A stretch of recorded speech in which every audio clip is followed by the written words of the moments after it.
Hello, my name is Enric Enrich, and I am a lawyer in practice in the city of Barcelona. I practice with clients which are in the cultural industries, meaning film and TV, music, photography, publishing, design, architecture, and others. I shall be helping in the coordination of the workshop Architecture and the Media in order to talk about the issues related to copyright and related rights. Copyright protects original architectural works on two levels. First, the designs, plans, and models, and then the building itself. Every country has its own, let's say, detailed regulation of copyright. But in general, all the legislations protect architectural work when it is creative and original. There may be differences in limitations or exceptions to copyright for when the building is located in public spaces. But these two layers in an architectural work, the first project plan and the building, are protected in most of the jurisdictions. In an architectural image, meaning in a photography taken from an original architectural work, there may be three right holders to take into account.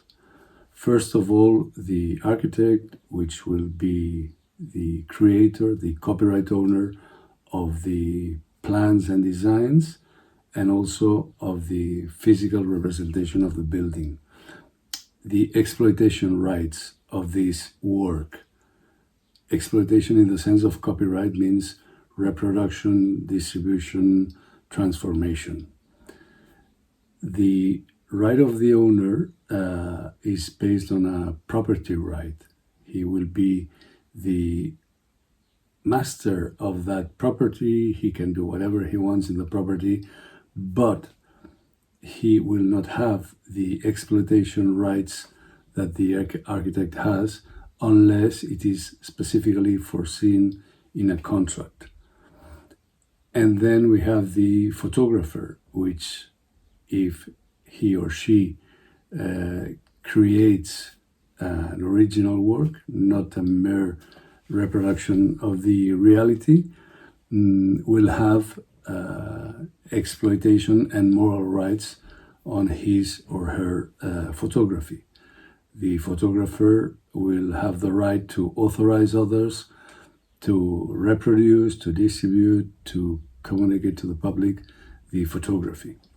So these three layers or right holders may be in conflict, because if the architect pretends to enforce his or her exploitation rights in relation to a photography which he owns because he has paid the photographer, he may not do so unless he has specifically agreed in a contract.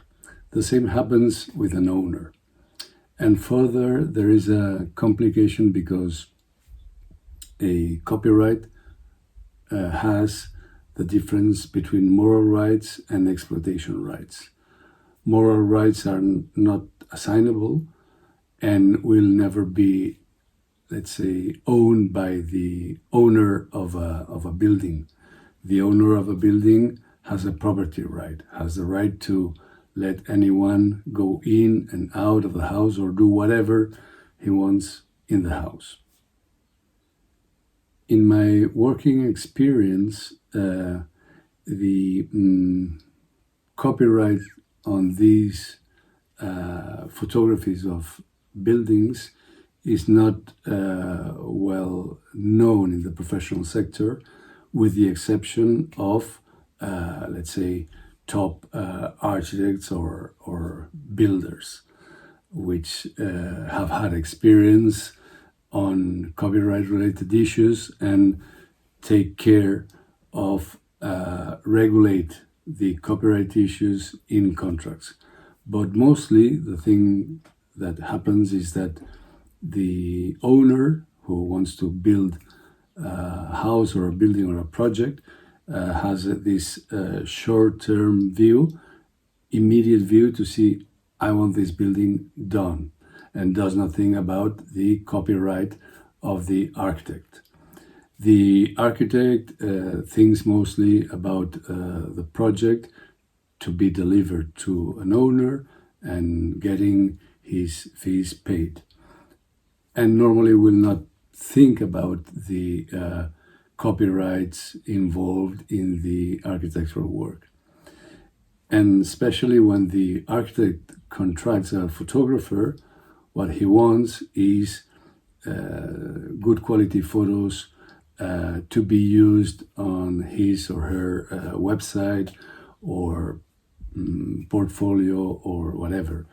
But the relationship between the architect and the photographer may be only documented in an invoice. The photographer sends an invoice, is being paid, and that's it. And the architect has the pictures. But that does not mean that the architect has the copyright on the image. And that may be a source of problems afterwards when the architect wants to use the photograph for additional uses which are not covered by the simple fact of having the property of the photographs.